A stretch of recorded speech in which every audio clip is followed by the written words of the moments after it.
Hello everybody, it's Precious Pioneer and welcome back to my channel, the channel about food and entrepreneurship and kind of an opportunity to learn something new, spreading kindness into the community. And so if those kind of videos interest you, then go ahead and hit the subscribe button below. That would really help to support me. But without further ado, I wanted to continue the cookie business series that I started on my channel. I originally posted one video and I got a lot of questions, and so I'm kind of working through those. So if you have any questions throughout the video or any general questions at all, please leave a comment, message me, and then hopefully I could either get back to you quickly or I can maybe create a whole video around it if the topic is big enough.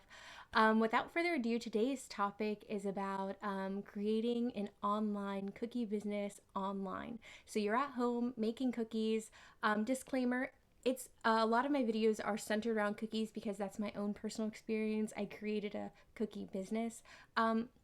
However, if you're creating bread loaves or cupcakes or things like that, there are some things that are a little bit different, but overall in the grand scheme of like creating and scaling a business, a lot of them are the same. So some things that might be a little bit different is like packaging or like food costs or certain things that I specifically talk about related to those things are going to be a little bit different. But for the general scheme of like business and marketing and product management and inventory and all those general steps would be a good follow along in parallel to that as well. But without further ado, let's go into the video.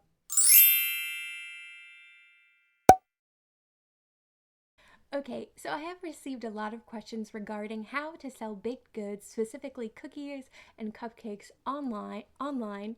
And I think before we even tackle that subject, we kind of have to take a couple steps back and realize how we can sell in general, because there's so many different food regulations and it varies where you live, what regulations you're falling under, whether it's the Cottage Food Law or it's certified kitchens and things like that. It's important to kind of follow all of the rules first before considering how and where and when and what you can sell online, because depending on which regulation you're falling under, whether it's Cottage Food Law or commercial kitchens, will play a huge factor into how you can go about navigating the whole line online demographic.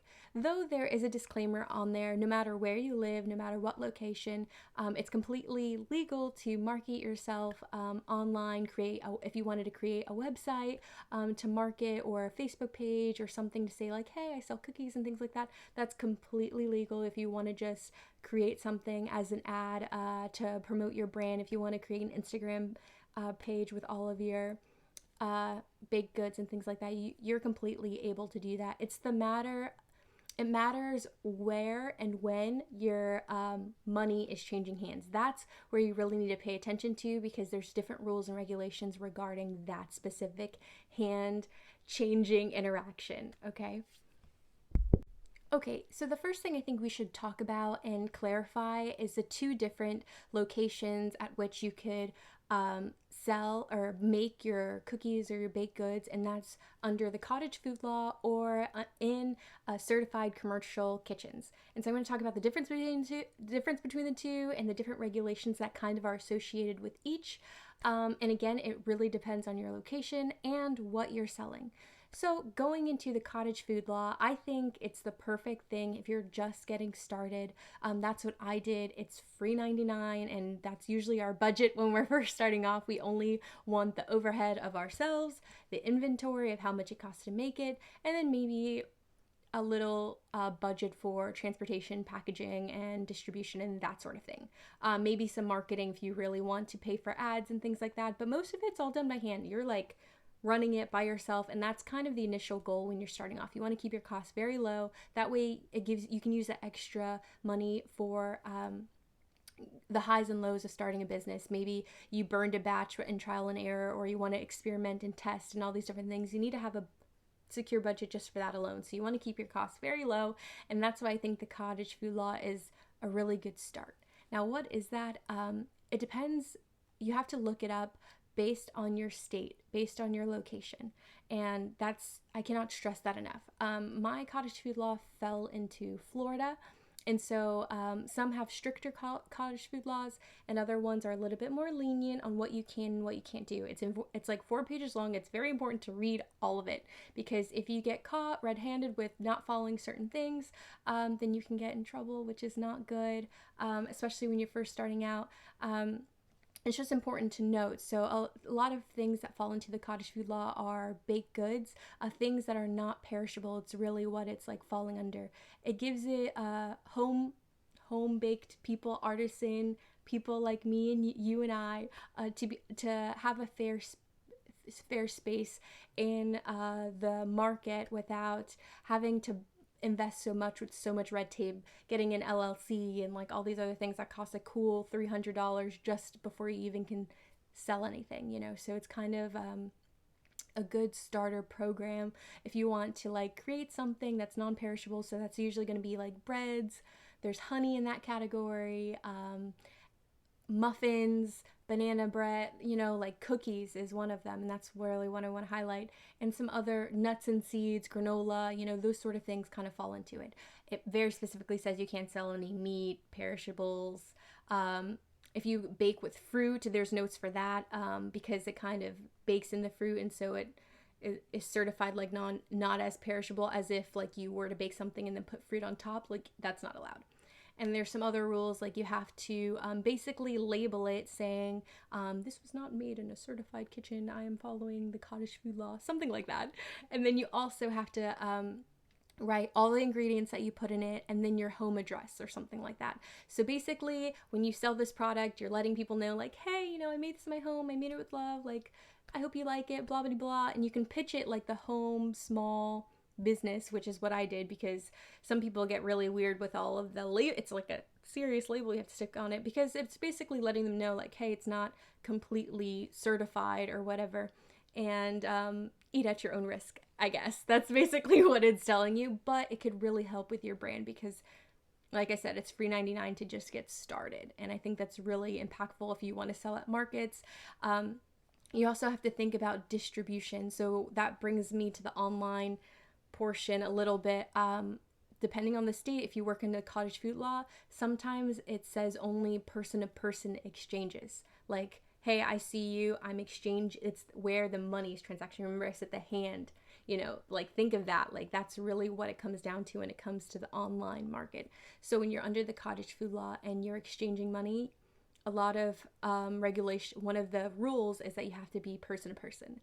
However, you can make little loopholes, like disclaimer, I'm not telling you to break the rules or whatever, but there's loopholes in that rule. As long as you follow all the rules, there's a small little loophole. You can create an online website or an online market like Facebook or Instagram, and then put your prices and things like that, where people have the opportunity to order online. In your state, keep that in mind, it's in your state.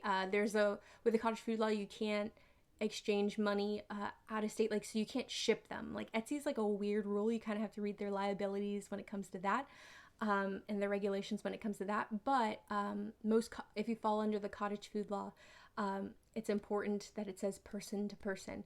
However, if you make an online website or an online page, and you give people an option to order it, that way you can see your future orders, whether it's catering or for a party or for just specific batches and things like that, you can deliver it to them. So they'll just place it. Just gives them a way to place an order in advance without you DMing people on one-on-one or having to go to market every single Saturday or whatever it is. It gives you a way to post your business online, and the orders fulfill itself, and then you just exchange person to person. You deliver it to their door, whatever you got to do, or they can come pick it up. You know, you can have different systems in place that make it a little bit easier, because the online platform does just make it so much easier when you know exactly what you have to make and when to make it.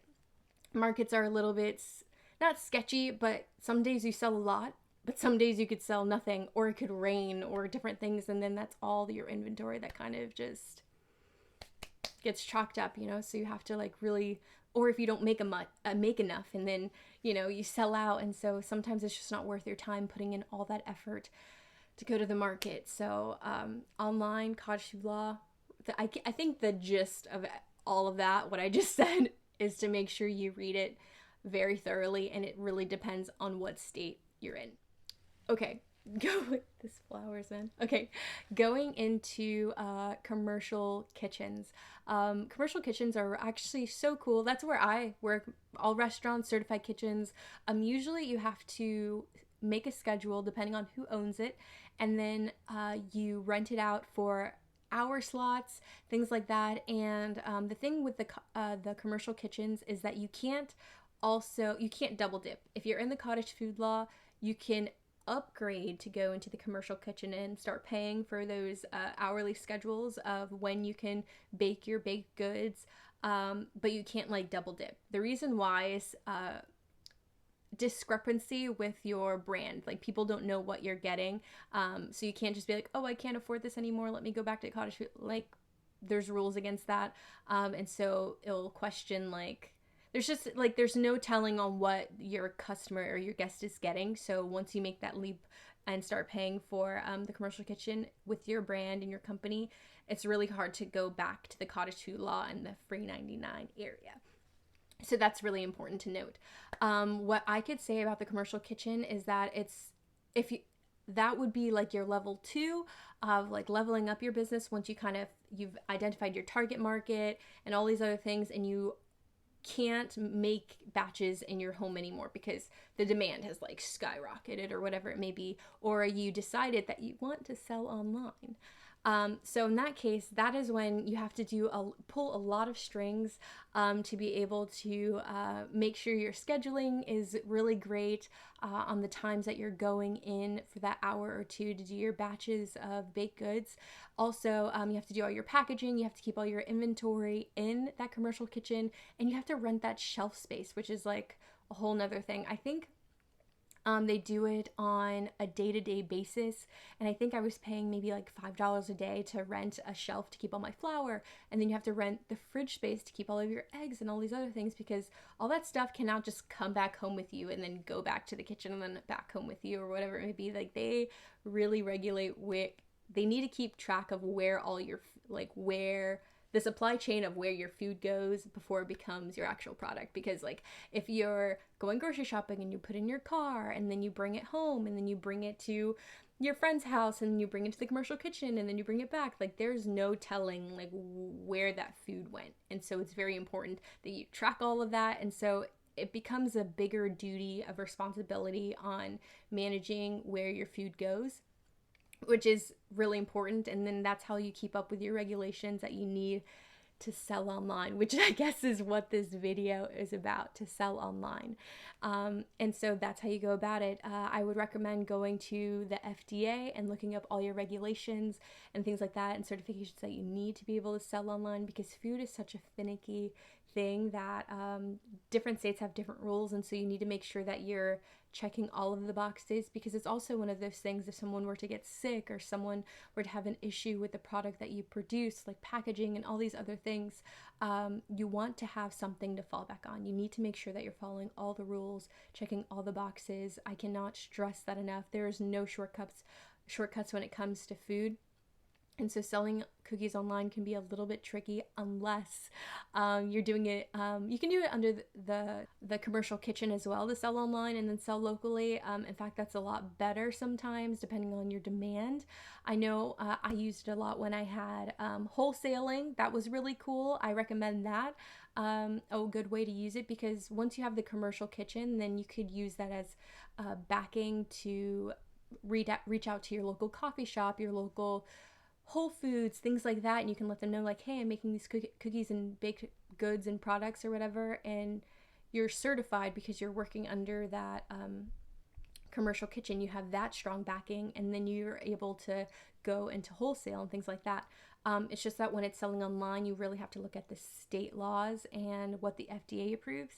And then you may also want to look into getting like an LLC or a partnership or all these different things. That way your business is like a second entity, because of those whole liability issues that because someone is always going to find a random complaint, and you just want to make sure that you have backing to protect you. I hope this video helped you on how to sell cookies online and baked goods online, basically all the steps that you need to get there. Of course, marketing goes into it, of course, building a website and branding and all these other different factors. But I felt like those steps are incredibly vital before actually getting started. But if you want more information on the specific logistics of building a website, how to design your cookies to be on there, to make inventory, to make different packages that people can choose from depending on your subscription model, like are people coming to pick it up from you? Are you selling bulk orders like catering events and things like that? It really depends on like what your business brand and model is before kind of, because I objectively can't say like, oh, this is how you sell online. It really depends on what your brand model is. Like if you have a subscription model where I pay $10 every month to get a dozen of cookies delivered to my door, it's a completely different model than someone who's like, hey, like these are the cookies I offer, like, and people can order each one or whatever it may be. Like maybe it can be a single cookie, or maybe it can be by the dozen and then someone picks it up or you deliver it, or it could be to sell like super fancy, unique artisan cookies, collectibles, or something that you sell across the world. You know, it really depends. Or you may just have questions on how to actually get started and build that website, and what it should look like and all the different cues that it should have, and how much it costs to build a website, because you have to pay for the domain name, the website host. Like the host would be Squarespace, GoDaddy or something would be the domain name that you have to purchase it from. Your logo, packaging, shipping, all these different things go into the how to sell cookies online. So if you want a video on those specific things that goes into it and the inventory costs, just let me know. Leave a comment what you think. I just thought like the general steps of like how to start an online company would really benefit you guys. And so thank you so much for watching. If you found this video helpful, please give me a thumbs up. That would help to really support my video and my channel. And then also you could subscribe. You can find me on Instagram. But other than that, have a great day, guys. Bye-bye.